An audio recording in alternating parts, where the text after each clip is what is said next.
A estrada é muito longa, vou continuar. Mesmo em meio às lutas eu não estou só, sinto aqui. A vida é mesmo assim, tantas aflições eu tenho que enfrentar, mas o Senhor está sempre a me proteger. Te sinto aqui. Quando o vento sopra contra mim, os problemas tentam me abater, eu me lembro grande eu sou, enviou. Eu tenho um chamado, jamais vou me calar. Eu tenho um chamado, o evangelho anunciar. Eu fui escolhido no ventre da minha mãe. Eu sei que Deus não abre mão de mim. Eu tenho um chamado, jamais vou me calar.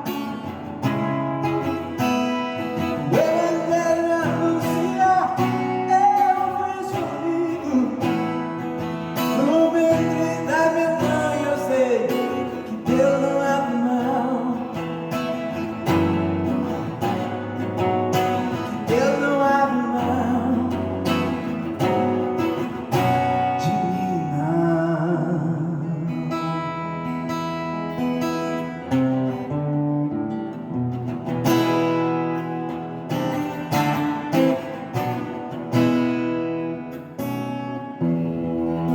Nem sempre se sabe detalhes e um milagre, mas eu vou contar a história de um menino que um dia levantou bem cedo.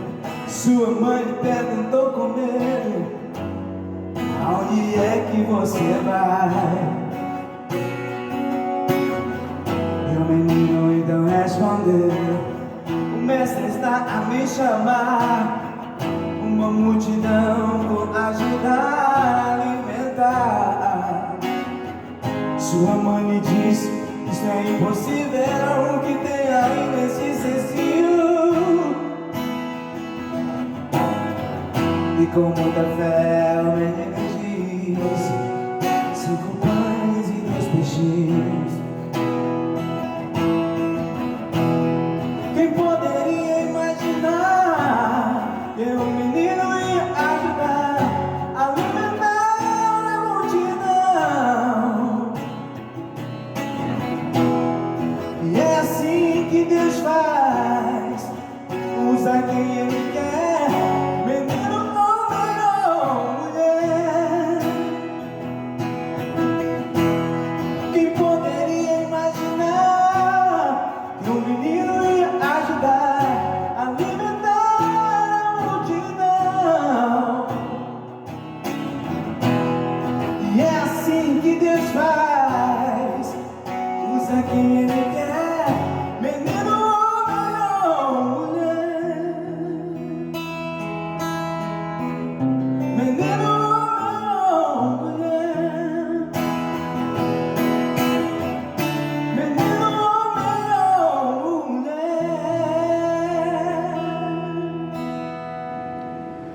Olá, meus queridos, a paz do Senhor, boa noite. Hoje mais um culto de ensino da palavra do Senhor. Nós estamos aqui para estar dando uma introdução ao culto de ensino, que na realidade quem vai trazer o ensino da palavra será o Bispo Silas Carvalho. Bispo Silas Carvalho, doutor Silas, ele já foi diretor do nosso seminário por 2 vezes, Seminário Evangélico da Igreja de Deus, aqui no Brasil. Ele também é autor de Abrir a Igreja em Língua Portuguesa nos Estados Unidos.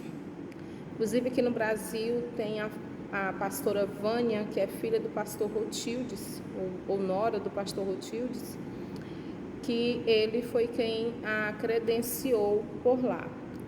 E ainda fazendo parte do treinamento que houve na Conferência de Educação no mês de maio no estado da Bahia.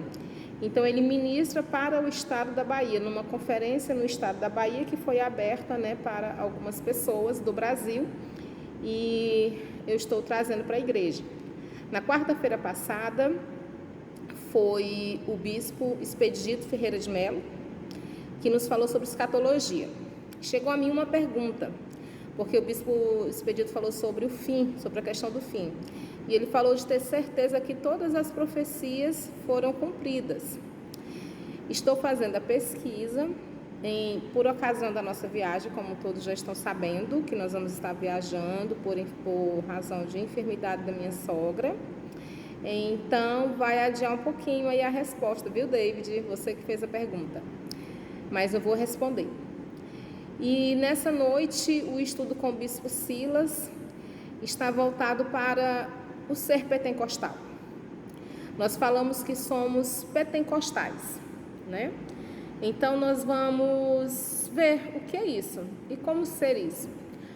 Certo? Porque ser pentecostal é bom demais, mas também não é pecado não ser pentecostal. Vamos respeitar quem não é. Mas eu também preciso entender o que é isso. É de comer ou de passar no cabelo? E o bispo Silas, ele traz de uma forma esclarecedora. O bispo Silas também, ele é autor do livro que conta sobre a história da Igreja de Deus. A primeira edição e a segunda edição. Um livro excelente que conta todos os fatos, o início histórico da Igreja de Deus, o contexto histórico, né, sobre o fundamentalismo, sobre essa questão do pentecostalismo, sobre a questão de denominacionais, dentre muitas outras questões. O livro é muito bom mesmo, de se ler, de se entender, e conta toda a história da Igreja de Deus, daquilo que ela crê. É um livro livro de cabeceira, que todo mundo deveria ter em casa para ler, né? Então, ele também foi quem veio a Canaã dos Carajás e abriu o seminário da Igreja de Deus aqui em Canaã, da qual eu sou coordenadora das extensões no estado do Pará e em toda a região norte, na direção da educação, né? Então, ele veio com essa bênção para o nosso estado, né? Para a nossa região norte. Então, fiquem com ele, tá? É um excelente estudo. Se eu fosse você, eu pegava caneta, Bíblia e já ia anotando tudo que você puder anotar. E também, se tiver alguma pergunta, pode mandar no meu WhatsApp, eu deixo aí nos comentários e com certeza eu vou estar olhando, né, ativamente os comentários. No mais, um grande abraço, que Deus nos abençoe, que Deus te guarde. Eu vou estar orando, apresentando sua vida ao Senhor nesse culto de ensino. Aproveite o máximo que você puder. Que Deus te abençoe. Pai, em nome do Senhor Jesus, nessa noite, ó Deus de Israel, quero apresentar, ó Deus, este momento de ensinamento da palavra do Senhor. Que o Senhor possa estar, meu Deus de Israel, nos instruindo, nos capacitando. Papai querido, a nossa fé ela é fundamentada em um único livro, a palavra de Deus.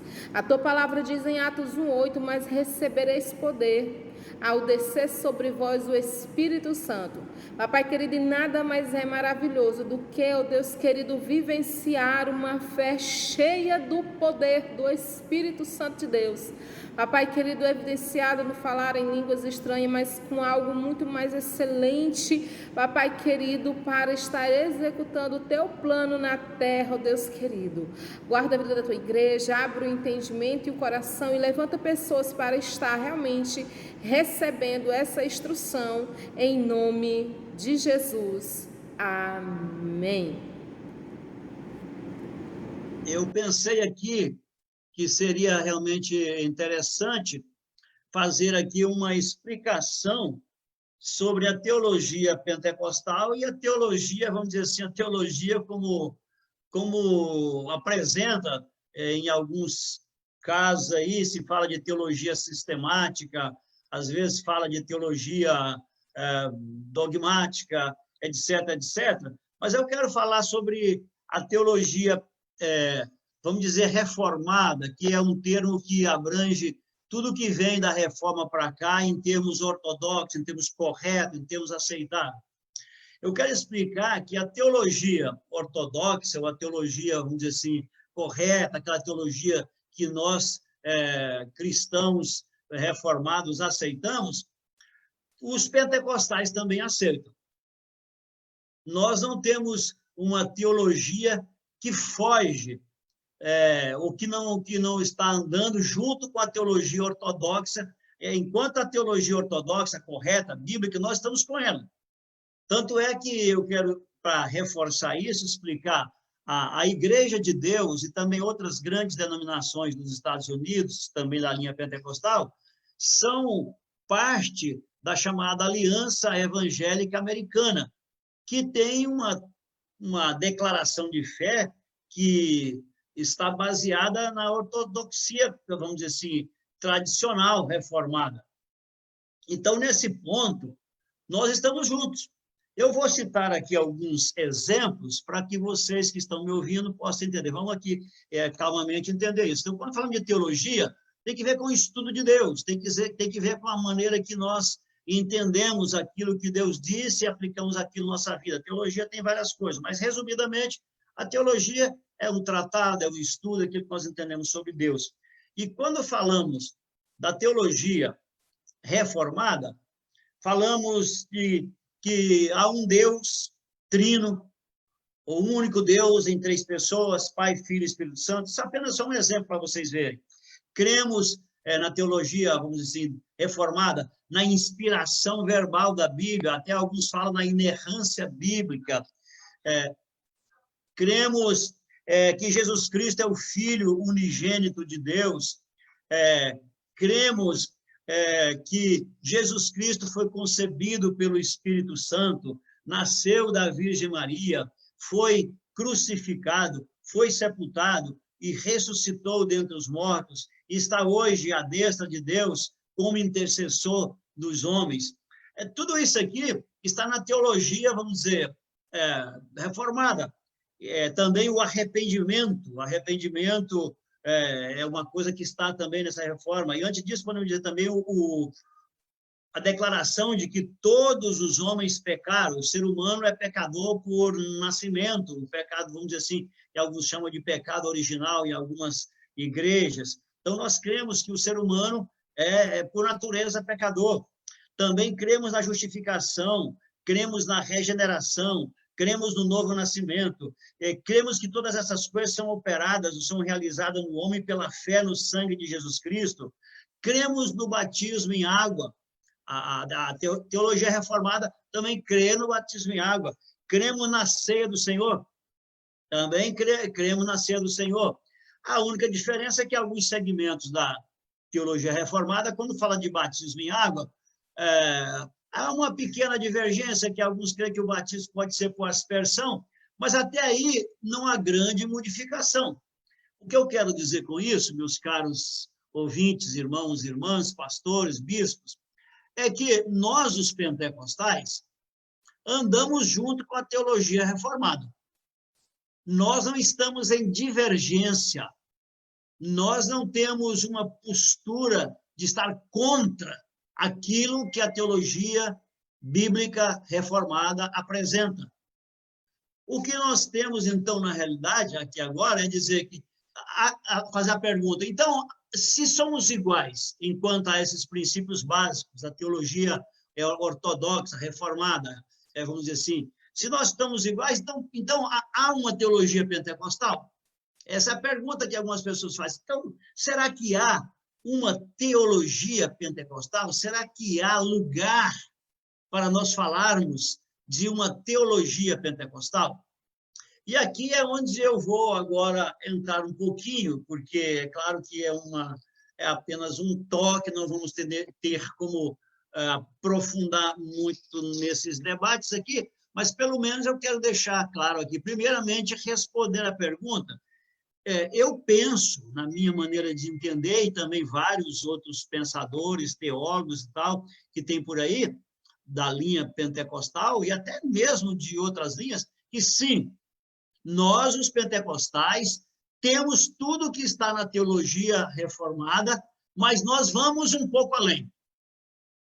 E eu não diria somente isso, eu diria que alguns pontos da teologia reformada, da teologia ortodoxa, da teologia, alguns chamam fundamentalista, essa palavra hoje está um pouco perigosa, mas, enfim, para mim não é tanto problema usar essa palavra também.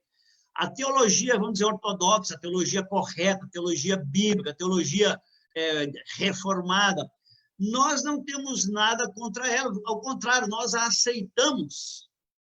Nós aceitamos. Tudo isso que eu mencionei aqui, para dar exemplo, e há outros pontos mais que vêm, nós aceitamos.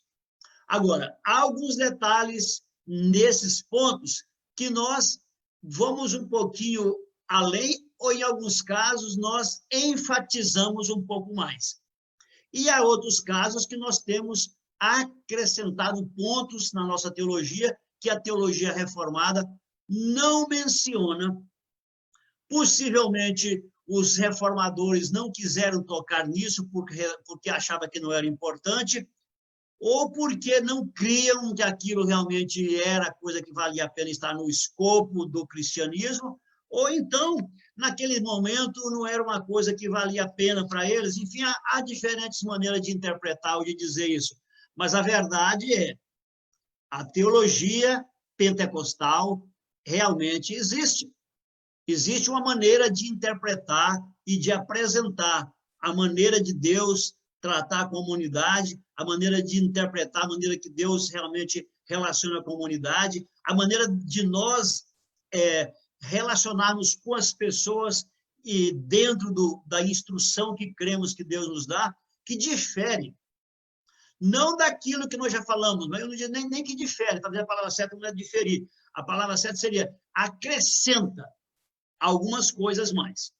Então, eu vou gastar um pouco mais de tempo para falar sobre isso. Quais são alguns pontos que nós temos além da teologia protestante reformada tradicional? Então, com isso aqui, eu quero parar para fazer aqui um pequeno resumo. Se nós vamos num culto ou numa reunião onde os princípios teológicos são todos da linha tradicional, da linha ortodoxa, nós não nos sentimos mal. Não podemos sentir mal, porque nós cremos em tudo aquilo.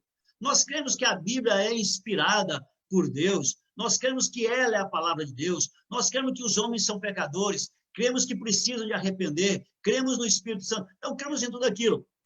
Não há nenhuma coisa que nos assusta.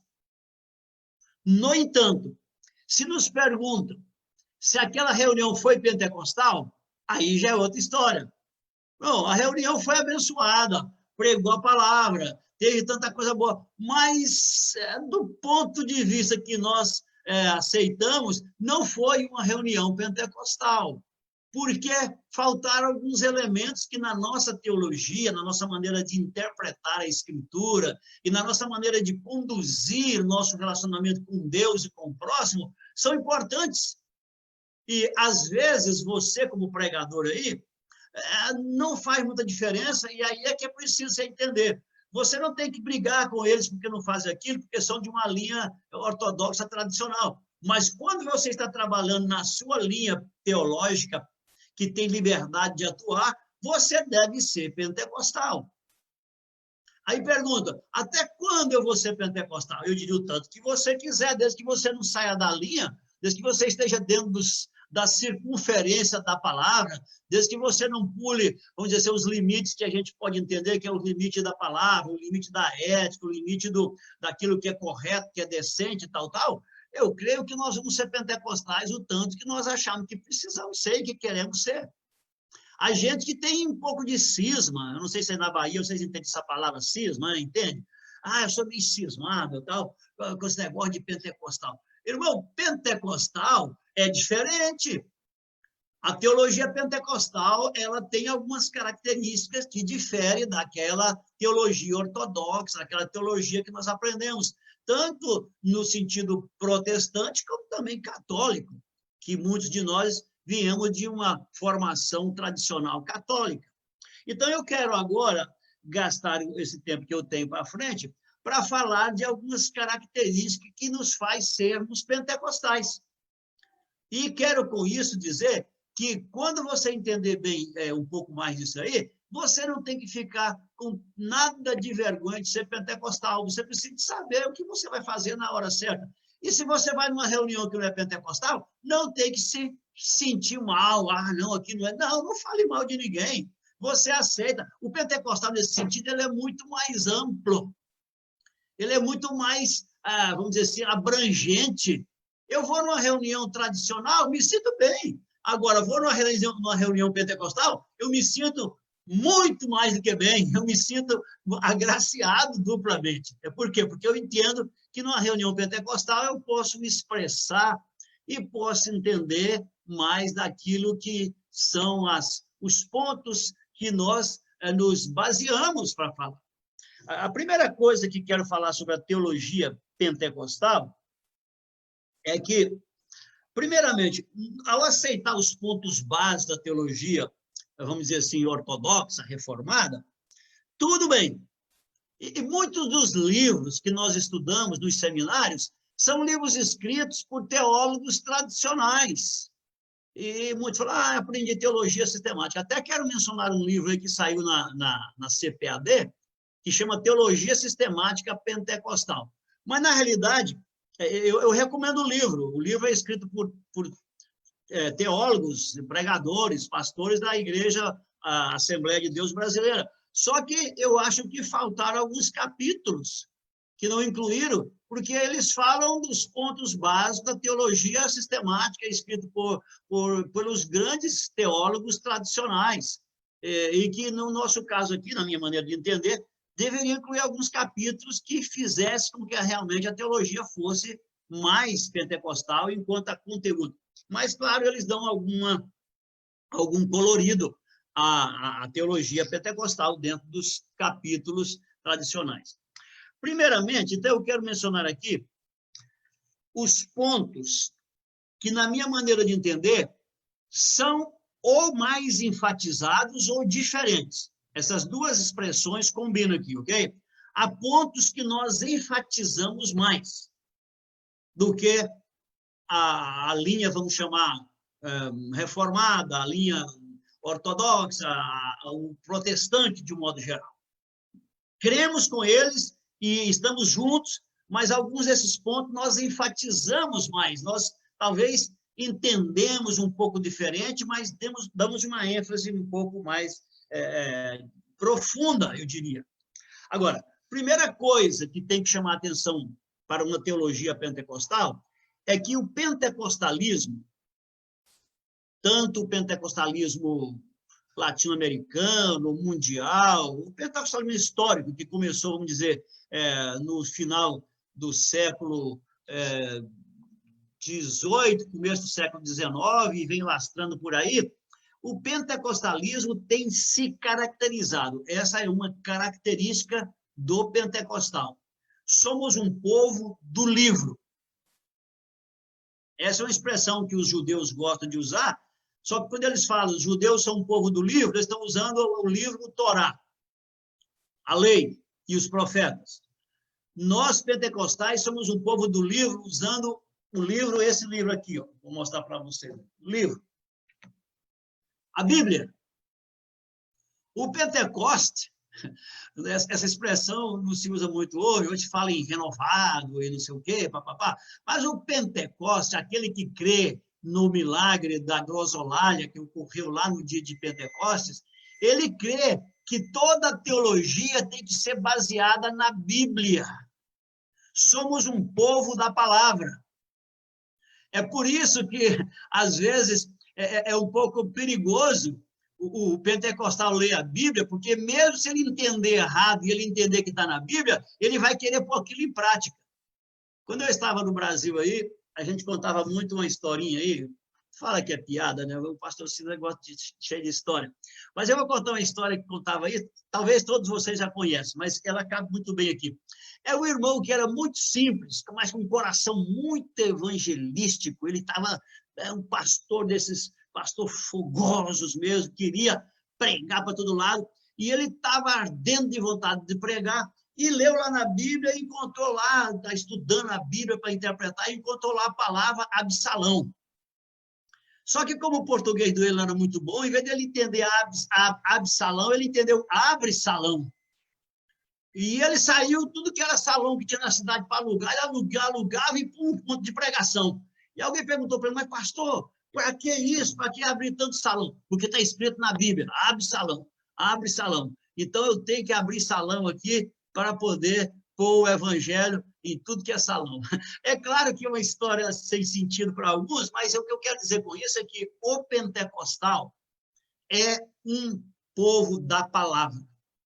A teologia pentecostal, ela é fincada, enraizada, estabelecida na palavra. Há muitos teólogos hoje que fazem da teologia uma forma de discursar baseada na hermenêutica social, baseada na interpretação que dá, até mesmo tomando em consideração a sociologia, e um montão de coisa, e com isso tira alguns entrada até pelo campo da linguística e da sociolinguística para tirar a base para fazer teologia. O pentecostal, irmãos, a verdade é, o pentecostal faz teologia lendo a Bíblia, né? É na Bíblia que a teologia pentecostal se enraiza, se fundamenta. Por isso nós somos chamados povo da palavra. Povo da palavra. Qualquer teologia pentecostal, se não tiver base na Escritura, ela é perigosa.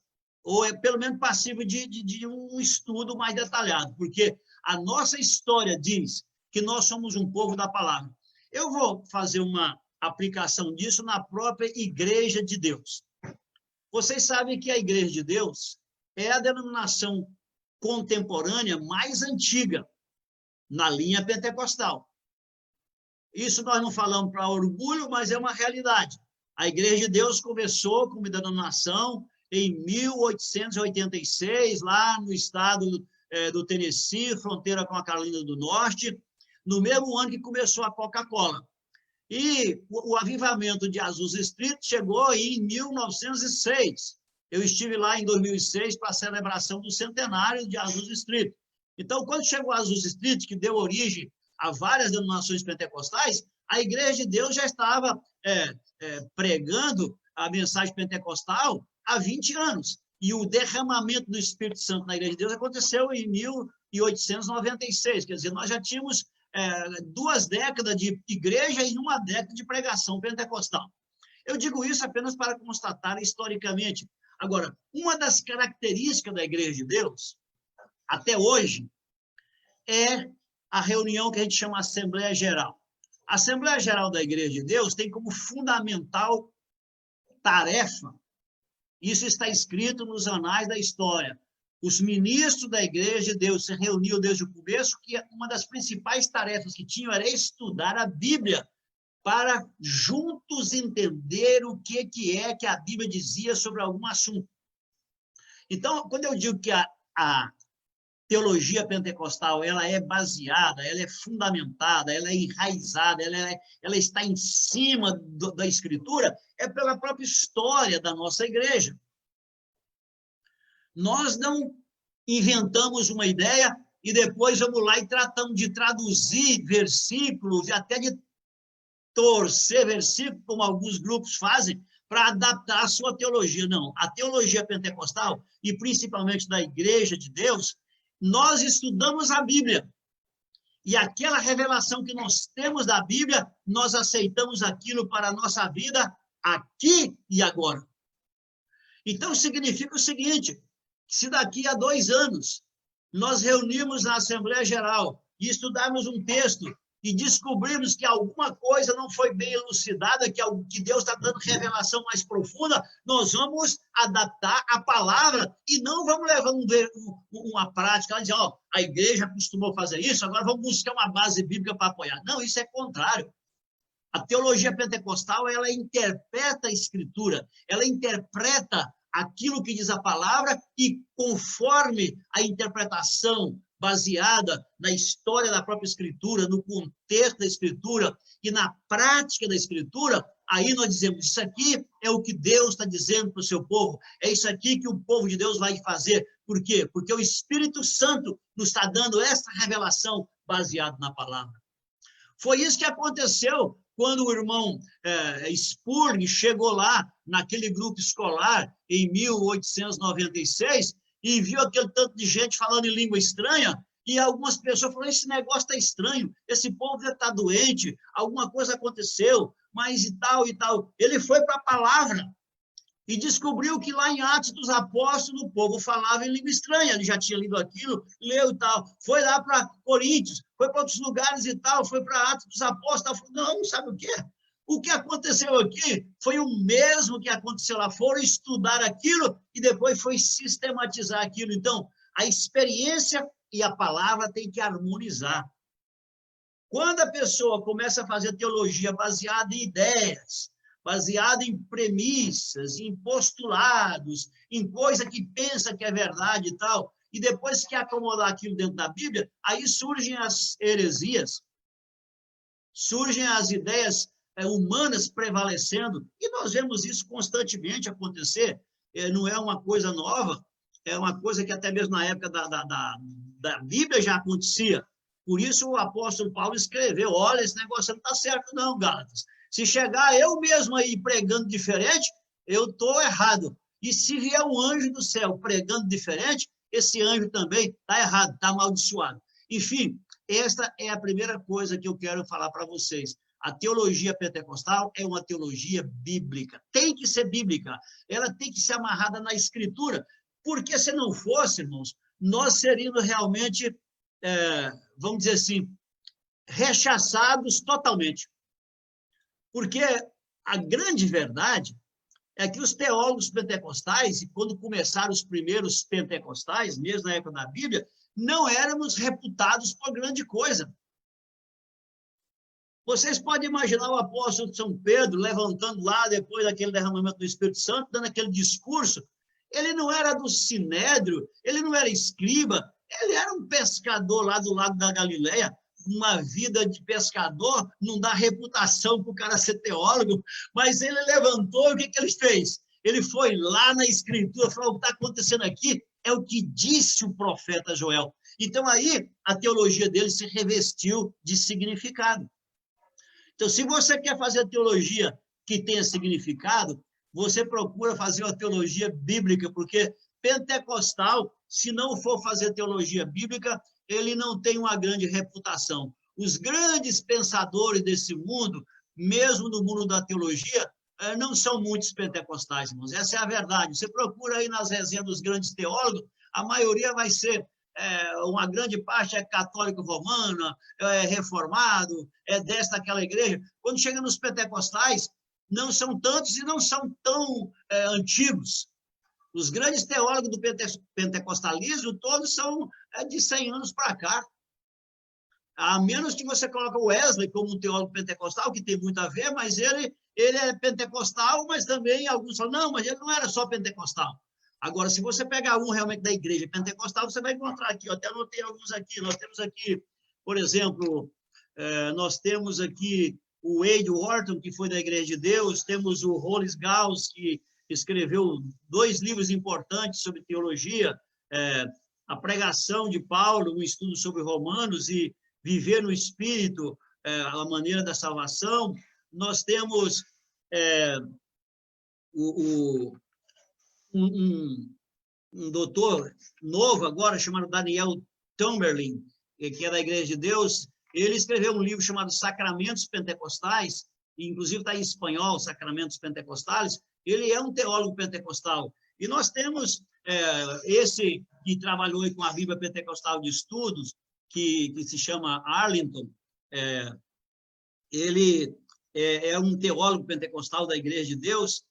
E nós temos outros que estão escritos aí, brasileiros inclusive, mas o mundo da teologia tradicional não está cheio de gente pentecostal, porque o pentecostalismo, como um movimento grande, começou faz pouco tempo.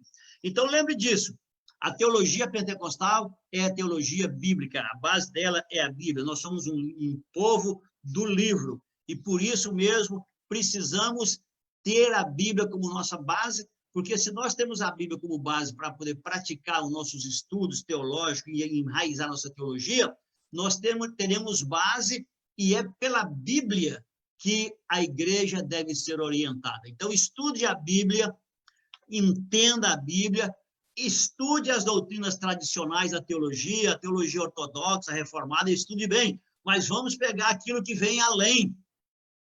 Nesse sentido, os pais da Igreja de Deus, tanto o irmão Spurgeon como depois o Thompson, ele dizia que a igreja está em reforma ainda. Não foi só com Martim Lutero, com Zwingli, com o John Calvino e toda essa gente que a igreja ficou reformada, não. A igreja continua reformando-se. E eu creio que o pentecostalismo foi um passo mais profundo dentro da reforma que a igreja está passando. Agora, eu vou dizer para vocês, então, primeiramente, lembre disso. A igreja pentecostal e os estudantes pentecostais têm que basear sua teologia na Escritura Sagrada.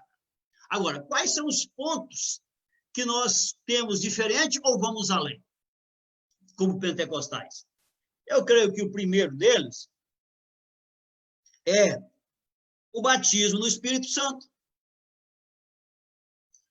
Os tradicionais, ainda que creem, eles são um pouco assustados com esse negócio. Há tradicionais, há gente da reforma que crê no batismo do Espírito Santo. Até já falei em língua estranha, eu oro em língua estranha e tal, mas quando é para tomar uma posição pública, é muito perigoso esse negócio. Não, o pentecostal é perigoso. Eu cresci num contexto, quando criança, que dizia o seguinte: cuidado com os pentecostais. Esse povo é perigoso, eles fazem um negócio aí, parece que é passe de umbanda, de espiritismo, e o povo tinha até na igreja que eu cresci, não vou falar o nome aqui, mas era uma igreja tradicional, eles tinham medo de pentecostal. E eu acabei convertendo ao Senhor Jesus Cristo na igreja de Deus, no meio de um povo barulhento, irmão, que orava. Um dia que eu aceitei a Cristo, puseram a mão na minha cabeça, uns 10 irmãos, começaram a orar os 10 ao mesmo tempo no meu ouvido, eu não era acostumado com aquilo, eu falei, meu Deus do céu, onde eu vim parar? E realmente Deus mudou a minha vida daquele dia para frente, porque o pentecostal, ele é ousado, né? Ele é ousado, por quê? Porque o Espírito Santo é a grande diferença no mundo pentecostal. Eu não posso ouvir amém de ninguém, mas eu sei que vocês falam amém aí, porque se você é pentecostal, você sabe. Essa é a grande diferença. Você fala, mas os tradicionais também creem no Espírito Santo. Tudo bem, nós cremos como ele, mas nós damos uma ênfase muito maior, e ademais de ser maior, nós damos uma ênfase bíblica. Uma ênfase bíblica, porque às vezes um tradicional, ele lê aquilo lá, fala, nos últimos dias derramarei do Espírito sobre tal, serve e tal, mas quando é na hora de falar em língua estranha, na hora de aceitar aquilo, aí a coisa fica diferente. Então, você, se é um pregador pentecostal, lembra, a teologia pentecostal é uma teologia que aceita, valoriza, busca e cultiva o relacionamento com o Espírito Santo. É uma coisa que tem que estar dentro da sua estrutura doutrinária, saber que nós, como povo de Deus, dependemos de uma intimidade com o Espírito Santo. Isso aí é pentecostal. O pentecostal não pode ter medo do Espírito Santo. O pentecostal não pode, não vou orar não, porque o Espírito Santo pode fazer uma coisa aqui. O pentecostal é aquele que fala assim, se o Espírito Santo vier aqui e mudar tudo, aleluia! Nós somos dirigidos pelo Espírito Santo. Não podemos esperar que o Espírito Santo vai fazer aquilo que nós não preparamos. Devemos preparar bem, mas se o Espírito mudar, amém. Porque nós cremos que o Espírito Santo é a grande diferença na doutrina do pentecostalismo. Cremos que a igreja, que nasceu em Atos capítulo 2, debaixo da unção do fogo, ou do aparente fogo, mas era o símbolo do Espírito Santo, ela é a igreja que vai estar até o dia do arrebatamento. Esta igreja que está aquecida, motivada alimentada pelo Espírito Santo, essa aí é a nossa teologia. Eu prego, eu ensino, eu vivo uma teologia que ela é animada, ela é orientada, ela é baseada, ela é fortificada pelo poder do Espírito Santo. Então, esta é o grande começo de uma igreja pentecostal, é o Espírito Santo. Porque se você diz, eu sou pentecostal só porque canto muito, porque pulo, porque danço, não, isso aí, dançar e pular e tal, e cantar, muita gente canta. Eu quero saber se você crê que o Espírito Santo está atuando e se há lugar para o Espírito Santo na sua vida, e se a pessoa está pulando, cantando e fazendo tudo isso pelo poder do Espírito Santo. Esta é a grande diferença. Então, aí estão os pontos fundamentais. E quando eu falo do Espírito Santo, eu estou falando em aceitar o batismo com o Espírito Santo, em aceitar que o Espírito Santo dá dons de falar em outras línguas. Hoje em dia, alguns segmentos pentecostais dizem, não, esse negócio de falar em outras línguas, isso aí não precisa mais não. Mas eu creio que você, como pentecostal, eu como pentecostal, não podemos tirar esse ponto, não, o Espírito Santo, ele deu línguas estranhas lá, ele pode dar até hoje. Nós não podemos colocar isso de um lado, não, o Espírito Santo está soberano. Se ele quer dar línguas estranhas, ele pode dar. Eu não posso tolher, eu não posso diminuir, eu não posso tirar. Não, agora, em 2020, já o Espírito Santo não vai dar poder para falar línguas estranhas. Não, o Espírito Santo abençoa as pessoas e pode te dar línguas estranhas, e você pode orar em outras línguas. Muitos pentecostais estão tirando essa questão aí. Mas, irmão, o pentecostal muitas vezes chega num lugar e começa a orar, e o Espírito Santo vem e lhe dá uma oração em línguas estranhas. Há várias interpretações para isso. Alguns falam, porque é uma língua que ninguém é para saber, nem o diabo, nem os anjos. Não sei se é isso, talvez até seja mesmo. Mas a verdade é que, às vezes, nós oramos línguas estranhas e a gente nem sabe exatamente o que orou, mas o Espírito Santo está com a gente e você pode orar em línguas estranhas. É claro, se for para pregar lá na igreja para arrependimento do povo, você não vai pregar línguas estranhas, a menos que tenha interpretação. Mas se você vai orar no seu quarto, sozinho no lugar, ou numa vigília no lugar, e o Espírito Santo vem te dar uma oração em línguas estranhas, irmão, ora. Pentecostal não tem medo disso, não. Ele tem a força do Espírito Santo para orar desse jeito. Outra coisa que os pentecostais têm que entender é o seguinte, os dons espirituais. O Espírito Santo agora não precisa dar dons mais para nós, não, porque agora o povo está muito inteligente. Está inteligente nada, irmão. O povo de hoje tem mais tecnologia, tem mais modernismo, mas as coisas do Espírito, as coisas que têm que ver com sabedoria, nós continuamos ser humano igual. Portanto, na igreja é necessário ter gente que tenha a dependência do Espírito Santo atuar para dar dons, palavra de sabedoria, palavra de conhecimento, palavra de ciência, fé, temperança, paciência, e esses dons que estão aí. Então, a igreja que não é pentecostal, ela vê aquilo ali de uma maneira assim muito, vamos dizer assim, muito limitada. O pentecostal não, ele fala, não, eu creio que Deus vai me dar sabedoria, mesmo que eu não tenha, eu vou orar, o Espírito Santo pode me dar esse dom espiritual. O dom é um presente. Então, a teologia pentecostal, ela passa por aí. Ela leva a pessoa a acreditar que ele pode ter um toque do Espírito Santo e o Espírito Santo pode levá-lo a ter esta bênção, esse dom, a expressão no grego é doron, que significa presente. Esse presente não é que você vai fazer a coisa acontecer de maneira humana, não, é que você vai receber uma graça, um toque, um presente de Deus para fazer coisa que você não entende como é aquilo, porque o Espírito Santo te deu. E eu falo a verdade, se tem uma coisa que é perigosa, é se meter com uma pessoa que é pentecostal.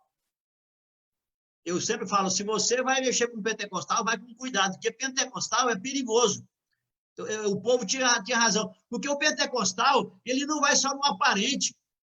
O cara que não é pentecostal, ele só vê aquilo que ele tem diante dele, ele vê só as limitações dele. Eu sou muito simples, eu não tenho isso nem aquilo. O que é pentecostal, ele fala assim, eu sou simples, mas meu Deus é poderoso. Senhor, manda o Espírito Santo, manda fogo aqui, faz milagre aqui. E acontece que realmente, de repente, a coisa modifica. Como é que esse camarada conseguiu isso?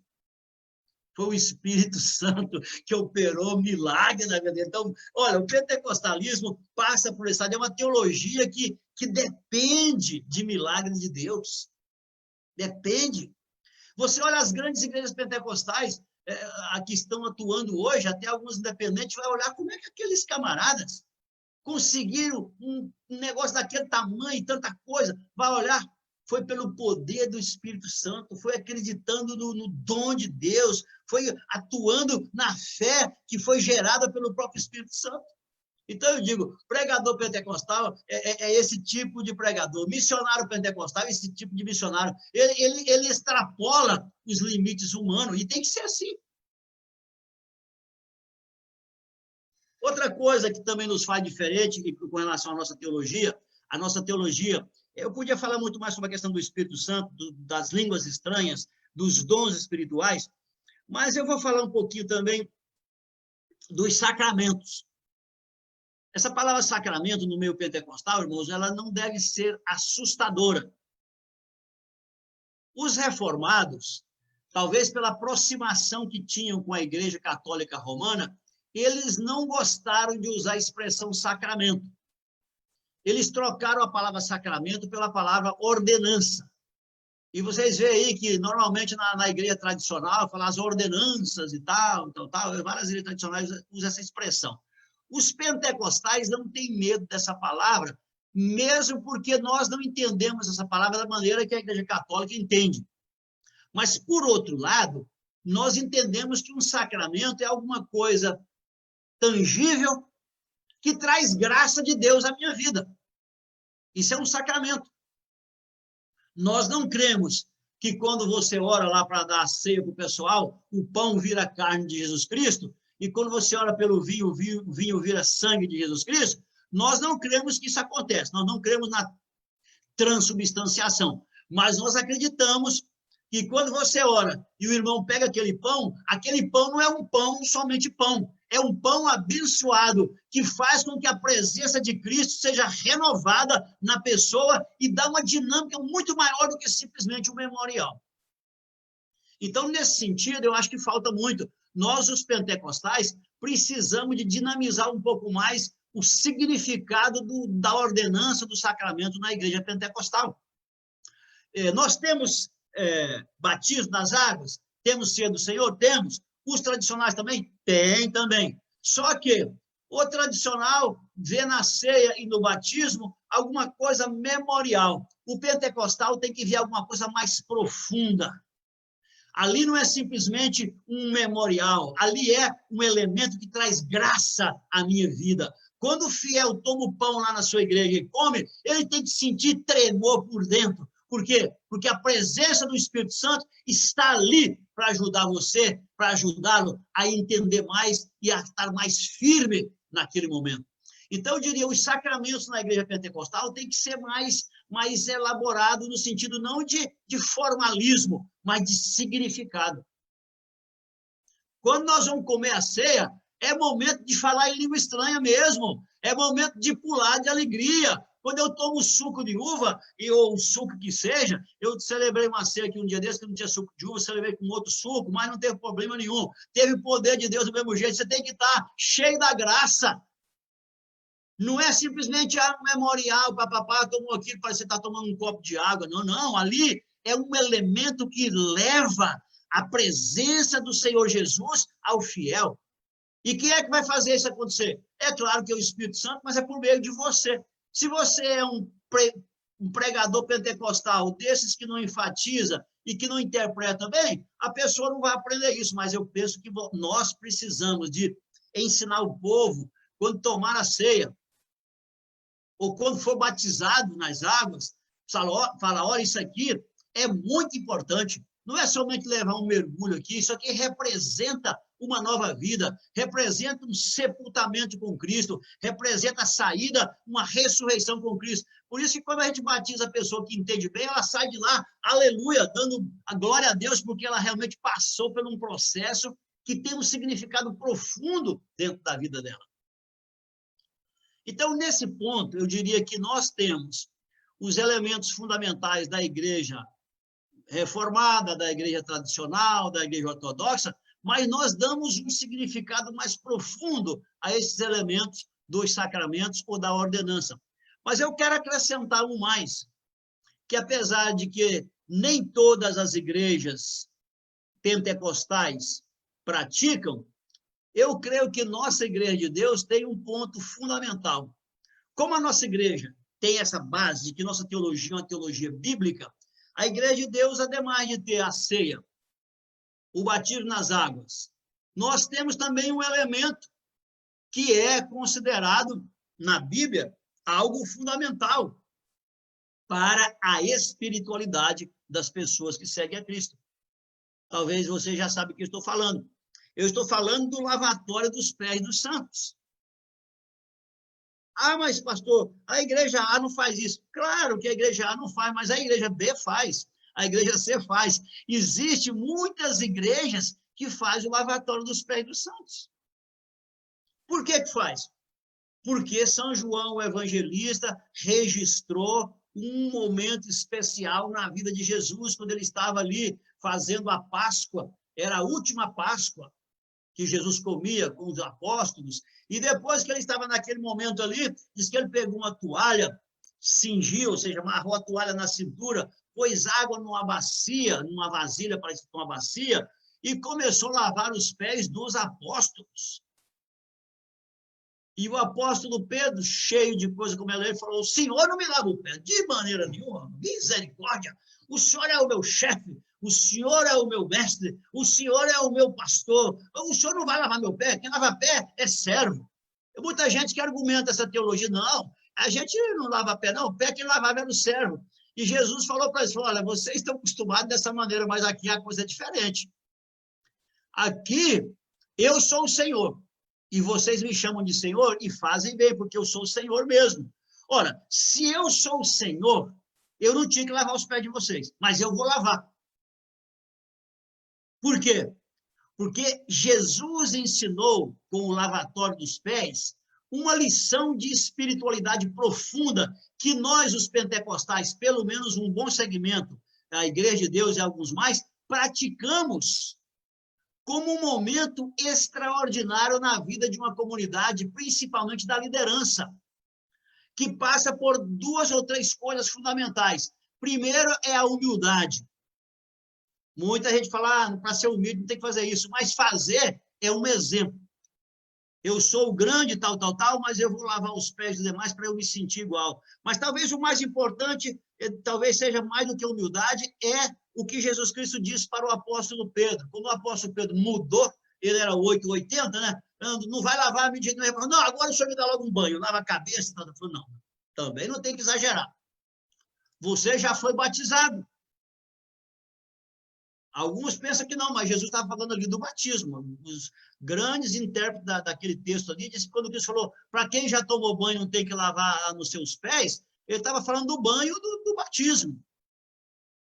Se você ler a tese do professor Dr. John Christopher, ele faz uma tese interessante. Ele diz que o batismo é o momento em que nós nos lavamos de todos os pecados e estamos com Cristo, mas enquanto nós estamos nesse mundo aqui, a gente está no meio do mundo cheio de pecado, eu me resbalo no pecado, às vezes até eu me sujo de pecados, não meus, mas de outros, eu estou no meio. Então, quando eu vou lavar os pés ali, é o momento em que eu peço perdão por aqueles pecados que talvez eu estou tão perto deles, então é um momento para eu me limpar espiritualmente de coisas tão de perto. Então, eu acredito que esse ponto da teologia pentecostal, ela é um pouco assim... Porque isso é um pouco difícil, pastor, é meio complicado, mas, irmão, uma liderança reunir e humilhar diante do Senhor e ver o seu líder lavar os seus pés e orar e chorar e pedir perdão a Deus, isso reveste o ser humano de poder. e da graça diante de Deus e diante dos homens, e eu creio que muito demônio que está querendo derrubar o indivíduo, quando vê uma situação daquela, ele afasta, porque ele vê a graça de Deus entrando naquela situação. Então, eu diria que nós temos que aprender muito com os sacramentos da igreja, e o pentecostalismo não tem medo de participar de sacramentos profundos, onde eu vou receber a ceia, não apenas com um pão, mas me identificando como o merecedor, não por mérito meu, mas em Cristo Jesus, da graça de Deus. Em Cristo eu recebo o toque da graça por meio da ceia. Em Cristo eu recebi o novo testamento quando eu participo do vinho. E também quando eu participo de um lavatório dos pés dos santos, eu estou dizendo, eu creio nesse ponto teológico, eu creio que eu preciso, enquanto estou nesse mundo, de humilhar-me e de aceitar que eu estou tão perto do pecado, eu preciso que o Senhor me limpe dos pecados do dia a dia, que às vezes eu não lembrei lá, o que não foi tocado lá no batismo, no lavatório dos pés, é um momento que eu tenho para me arrepender e para buscar a presença de Deus. É claro que algumas igrejas pentecostais não praticam o lavatório dos pés, mas muitas praticam. E uma coisa interessante é que eu já percebi que aqueles que não praticam, quando chegam na igreja de Deus e praticam, eles querem participar. Não, é da Bíblia, eu quero participar. Por quê? Porque o pentecostal, ele quer fazer aquilo que está claro na Escritura. E esse ponto aí, João termina dizendo o seguinte, Jesus disse, se vocês sabem essas coisas, bem-aventurados são se praticares. Então, lavar o pé do crente não vai te amaldiçoar, vai te abençoar. Ele disse que você seria bem-aventurado. Então, se vocês aí na Bahia não fizeram ainda, chama o pastor Cleveli aí, junta os pastores, os bispos aí, faz um culto abençoado, ministra a ceia, ministra tudo e lava os pés um dos outros, cheio da unção, que vocês vão que o poder de Deus se revela na teologia pentecostal por meio dos sacramentos. É uma coisa a pensar. E as irmãs também fazem o culto delas aí, lá dos pés uma das outras, e vocês vão ver que o Espírito Santo vai tocar e vai ter muita reconciliação, vai ter muito choro, vai ter muita bênção, vai ter muita gente consagrada, e eu sei que o inimigo vai fugir e vai haver um verdadeiro avivamento nos lares de vocês. Muito bem. Outro ponto que eu quero mencionar aqui, que também não é da linha tradicional, mas que é parte da teologia católica, da teologia pentecostal, não é católica, é pentecostal, que é parte da nossa teologia, é a imposição de mãos e a unção com óleo. Irmãos, quando nós vamos numa igreja tradicional, dificilmente nós temos ali um vidro de óleo e tem alguém lá que vai ungir e tal. A igreja tradicional dificilmente faz isso. Eu não posso dizer que não faz, porque hoje está havendo tanta mudança, mas normalmente, se você vai numa igreja tradicional, você não vê lá um vidro de óleo lá perto do altar, não. Aqui na igreja que eu pastorei, aliás, todas as igrejas que eu pastoreei, desde a primeira, sempre aprendi com os meus primeiros pastores, os meus primeiros pais na fé, que a igreja pentecostal tem que ter um vidro de óleo. Azeite, né? Eu estou meio afetada pelo espanhol, que em espanhol é azeite. É o azeite, é o óleo. Óleo da unção. Ah, mas por que isso?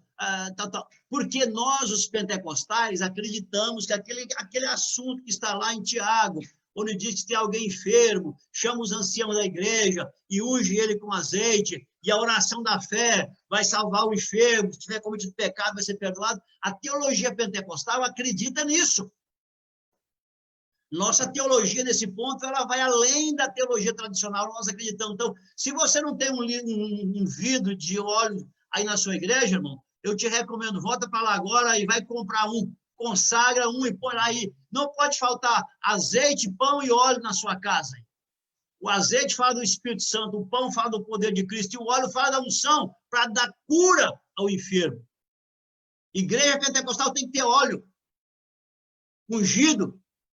Por quê? Porque nós cremos na teologia de impor as mãos.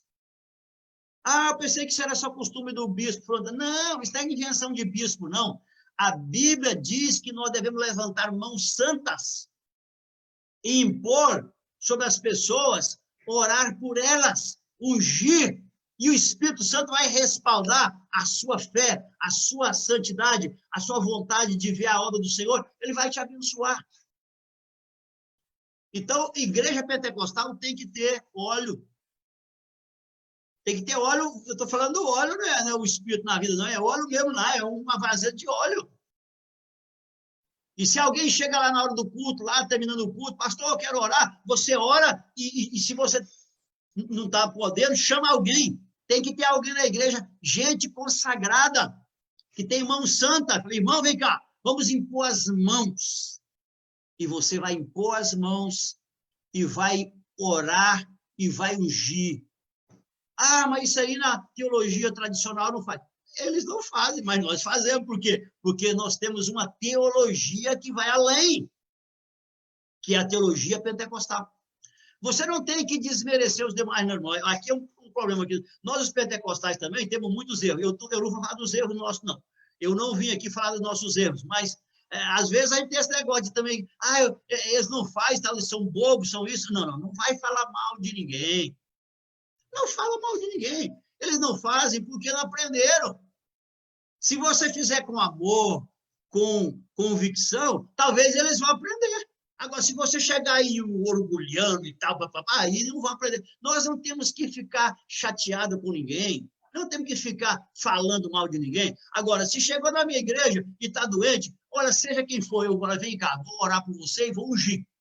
Só se a pessoa não aceitar. Mas, sinceramente, até hoje, todos que eu vou orar e vou ungir, a pessoa tem a unção. Porque ela acredita que aquilo ali tem alguma bênção, e tem mesmo. Se não tivesse, a palavra não falava. Então, você aprenda que na teologia pentecostal, a imposição de mãos, o toque, é algo importante. Por isso a palavra fala para levantar mão santa. Mãos sem contenda.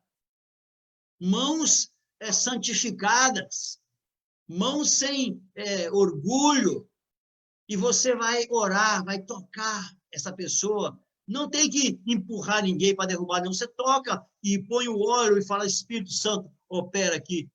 E ele faz a obra, e se ele não fizer, não vai atrapalhar também não.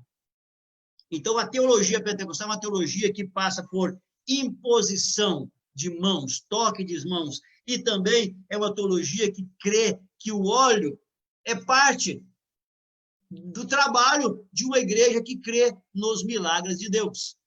E também, dentro desse mesmo ponto, é a cura divina. Eu sei que esse ponto é um pouco meio complicado, porque tem muita gente que faz igreja só para curar os outros. Começa a curar para poder dar oferta e tal. Irmão, isso aí não é pentecostal, não. O pentecostal ora para Deus curar, para a pessoa converter. Na Bíblia, a cura divina era um sinal para ajudar o evangelho a ser pregado. Hoje em dia tem gente que está orando só para a pessoa ser curada. Agora estou curado, vou dar minha oferta, maravilha. Não, a cura, ela é um sinal para a pessoa crer no evangelho. Mas o pentecostal não pode ter medo de orar por gente ser curado, não. A gente tem que orar, por quê? Porque a Bíblia fala que uma das coisas que aconteceria com os pregadores do evangelho é que eles orariam pelos enfermos e eles seriam curados. No livro de Atos dos Apóstolos, nós temos vários casos de pessoas que foram abençoadas pela oração de gente cheia do Espírito Santo. E eu duvido, se você é um pregador pentecostal e da Igreja de Deus, eu duvido que você não orou pelo enfermo aí. Eu já orei por vários enfermos, e vários foram curados, e orei por alguns que também não foram curados, mesmo assim eu continuo orando, porque às vezes quem cura não sou eu. Eu tenho que orar e ungir, e deixa o Espírito Santo operar. A teologia pentecostal crê na cura divina, crê no milagre de Deus, crê que o Espírito Santo coopera conosco, como diz lá em Marcos, capítulo 16, no último versículo. O Espírito Santo é cooperando com eles, ajudando a eles. Então, a teologia pentecostal é uma teologia que tem um sacramento com um profundo significado. Em alguns casos, tem um ponto a mais que vários evangélicos tradicionais não têm. E também é uma teologia que crê na imposição de mãos, crê que na igreja pentecostal tem que ter óleo consagrado para ungir o enfermo, e crer que a cura divina é parte do nosso trabalho, é parte da nossa tarefa como ministro. E outra coisa, irmão, o pentecostal realmente não pode pensar que só pastor pode orar por gente doente, não. Porque, às vezes, nós hoje, os pastores, pensamos assim, não, Deus só vai curar se for o pastor que ora. Não, irmão. Se você tem uma pessoa que tem um dom de orar e Deus a usa, deixa essa pessoa, consagra essa pessoa para te ajudar na oração. Eu conheço várias igrejas pentecostais que têm aí uma equipe de pessoas que oram pelos doentes. Porque o pobre do pastor, quando termina de pregar, já está meio cansado. Ainda tem que orar por mais uns 10, 15, ele termina com a boca aberta de tanta canseira. Então, é preciso você ter gente para te ajudar. Talvez você esteja pensando, o pastor está exagerado. Não, mas às vezes acontece isso. Então, você ter gente para te ajudar na oração não é nada ruim, é o contrário, é uma bênção. É uma bênção ter gente consagrada que vai te ajudar na oração. Outro ponto que também é diferente, ou deveria ser diferente na igreja pentecostal, dentro da teologia pentecostal, é a adoração pentecostal. E você pode dizer adoração... eu coloco a adoração e o louvor. Olha, eu não estou contra os louvores e as adorações que se prestam nas igrejas tradicionais. Às vezes cantam canções maravilhosas, corais lindos, orquestras lindas. Mas o que faz a diferença numa igreja pentecostal não é somente a questão artística, é a dose da unção divina dentro do processo da adoração. Isso aí é uma coisa que nós, pentecostais, devemos enfatizar. Nossa teologia é uma teologia que valoriza o elemento divino dentro do processo da adoração. Você não pode pensar que vai só cantar um hino, eu vou adorar a Deus e dentro desse processo da minha adoração, o Espírito Santo vai tocar, vai fluir, vai me ajudar a desmanchar a minha pedreira que eu tenho aqui dentro. Meu coração de pedra vai quebrar. E assim como quebra o meu, vai quebrar de quem está lá no ambiente também. Quando nós vamos adorar o nosso Deus numa canção, num louvor, numa adoração, eu tenho que acreditar e buscar que o Espírito Santo vai usar aquilo que eu tenho na adoração para fazer uma grande diferença no ambiente em que nós estamos ministrando. Eu não vou falar muito sobre isso, mas quero dizer que a teologia pentecostal valoriza a adoração e crê que a adoração tem que ser ao Espírito Santo. E, como eu não quero avançar mais, vou falar o último ponto que eu vou falar hoje aqui, que é a teologia pentecostal é uma teologia inclusiva. Deixa eu explicar o que eu quero dizer com isso. Teologia inclusiva no sentido de que o pentecostalismo abriu as portas da igreja para gente que antes não tinha direito de estar na igreja. Eu vou relatar aqui alguns pontos históricos para vocês entenderem melhor o que eu quero dizer com isso. Quando o irmão William Seymour, o que era pastor lá da igreja apostólica, lá na Rua Azusa, em Los Angeles, quando ele foi estudar no seminário, aqui no Texas, no estado que eu estou morando aqui, segundo a história, foi aqui na cidade de Houston, que está daqui 4 horas de viagem, ele foi estudar com um irmão que falava sobre o Espírito Santo, e ele tinha sede de falar sobre o Espírito Santo, queria aprender sobre o Espírito Santo. Mas quando ele chegou lá para estudar, no Instituto Bíblico, que ele fez o curso, era um curso de, parece que eu não recordo se era de 10 dias ou de só uma semana, era um curso de poucos dias, era um curso intensivo. Sabe o que aconteceu com ele? Os meus alunos de História do Pentecostalismo sabem disso aí que eu já falei para eles. Quando chegou lá, ele não pôde fazer o curso lá dentro da sala de aula. Sabe por quê? O irmão Seymour, ele era negro. E naquela época tinha uma lei, na maioria dos estados, principalmente nos estados do sul aqui, que gente branca e gente negra não podia estar estudando junto na mesma sala de aula. Havia segregação, havia restaurante para os negros, restaurante para os brancos. Havia escola para os negros e escola para os brancos. E como o seminário estava dentro do sistema acadêmico do Estado, o irmão não podia estar assistindo aula dentro da sala de aula com os demais brancos. O irmão Seymour nos deu uma lição fantástica, eu digo isso, para mim é uma coisa que toca a minha alma cada vez que eu falo sobre isso, E mostra também que o pentecostal, irmão, ele é humilde, mas ele é criativo.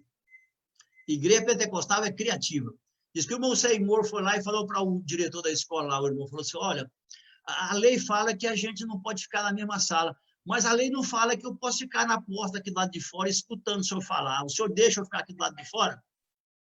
Aí o irmão ali falou, é mesmo, né? A lei não fala nada sobre isso, então não vamos quebrar a lei. Você pode ficar. Ele foi, pôs a cadeira dele do lado de fora da sala de aula, fechava a porta e ele ficava atento a tudo que se ensinava lá dentro. Ele foi cheio do Espírito Santo, foi para Los Angeles, fundou uma igreja, e o que aconteceu lá naquela igreja? Desceu o poder do Espírito Santo, e naquela igreja está documentado que naquela igreja, quem é que trabalhava ali? Os negros, os latinos e as mulheres. O pentecostalismo nos incluiu na sua teologia, na sua, vamos dizer assim, na sua eclesiologia, incluiu na sua dinâmica de igreja as minorias. Os negros que não tinham grande expressão naquele tempo passaram a ser líderes nas igrejas pentecostais. Você pode ver quantas igrejas que nasceram aqui com grandes líderes negros. As mulheres que não eram consideradas naquela época mulher pregar. O que é isso? Pregação era coisa de homem. Tal. As mulheres na igreja pentecostal, quantas mulheres que têm feito trabalho fantástico, pastoras e tudo aí que tem tremendo trabalho. Então, eu quero terminar dizendo o seguinte, a igreja é inclusiva. O pentecostalismo prega e aceita na sua liderança negros, minorias, pobres e mulheres. Eu quero parabenizar vocês, irmãs, escuta bem o que estou dizendo para vocês, eu sou um defensor do Ministério das Mulheres, ok? As mulheres são dinâmicas, são tremendas, são criativas, são aguerridas, e eu conheço muitas igrejas maravilhosas, pregadoras fantásticas, que estão por aí pregando com grandes igrejas, Ministério das Mulheres. Não se deprecie, ok? O Espírito Santo te chama, te capacita, te dá forças, porque a igreja pentecostal é uma igreja que inclui minorias e também inclui as mulheres, além que elas não sejam minoria, mas por muito tempo elas ficaram assim meio desprezadas. Mas a igreja pentecostal não. A igreja pentecostal e principalmente a igreja de Deus tem ministério para as mulheres. As mulheres têm seu lugar na igreja pentecostal. Eu creio que até aqui eu vou chegar a muitos aspectos com relação à própria mecânica do funcionamento na teologia, mas esses pontos eu creio que são fundamentais, porque isso são diferenças que nós temos como igreja pentecostal, e às vezes nós nem sabemos valorizar isso. E não devemos nos orgulhar por isso, mas devemos estar dentro do parâmetro da Bíblia e trabalhar com essas perspectivas em mente, porque essa é uma teologia que realmente faz diferença. E, lógico, que podemos falar muito sobre a questão da escatologia, porque o pentecostal também, ele tem uma escatologia um pouco diferenciada, mas eu não quero alongar mais. Que instrução, que ensinamento maravilhoso. Espero você ter aproveitado, ter entendido, mas se você não entendeu, você pode mandar me perguntar. Busque ser pentecostal. Busque ser um crente de um livro só. Busque ser conhecido o cristão do livro. Aquele ali é o cristão do livro, só fala do livro. Que livro? A Bíblia. Que livro? A palavra. Que o Senhor Jesus venha te abençoar, venha te guardar a tua casa, guardar a tua entrada e a tua saída, que você venha ter uma excelente noite na paz do Senhor Jesus. Estenda as suas mãos para os céus. Espírito Santo de Deus, Pai querido, nessa noite eu quero ministrar a tua bênção sobre a vida de cada lar, sobre a vida de cada pessoa. Espírito Santo de Deus, eu quero também orar, ó Deus querido, para que o Senhor venha retirar do meio de nós toda ansiedade, toda inquietação. Pai querido, nós somos, ó Deus querido, considerados como seres improváveis nessa terra. Pai querido, hoje, esse tempo de hoje é o tempo de manifestar os pentecostais, é tempo de manifestar aqueles, Senhor Jesus, com potenciais maiores. Papai querido, em nome do Senhor Jesus, manifestar os filhos de Deus. Papai, em nome de Jesus, fortalece os teus filhos, guarda os teus filhos, em nome do Senhor Jesus. Amém. Lembrando a vocês da rifa beneficente que a irmã Badia está vendendo. Procurem ela, se vocês não tiverem o número dela, me procurem, que eu passo para vocês. E sejam ajudando nesse projeto, né, para ajudar a pessoas necessitadas. Amém? Porque a Bíblia diz que quando nós fazemos isso a qualquer um dos pequeninos, a quem teve fome, a quem teve sede, a quem esteve preso, a quem esteve nu, nós fazemos a ele. Então eu te oriento, te dou força, né, porque é um excelente investimento. Nós não fazemos fotos, etc., de entrega, mas nós temos ajudado bastante famílias, né, porque o que a mão faz, a outra não precisa saber. Mas nós temos ajudado bastante família, graças a Deus, louvado seja o nome do Senhor seja glorificado e exaltado, porque tem nos dado essa oportunidade de fazermos a obra dessa forma. Que Deus te abençoe, que Deus te guarde, te cuide, em nome de Jesus, e até nosso culto de domingo. Um grande abraço.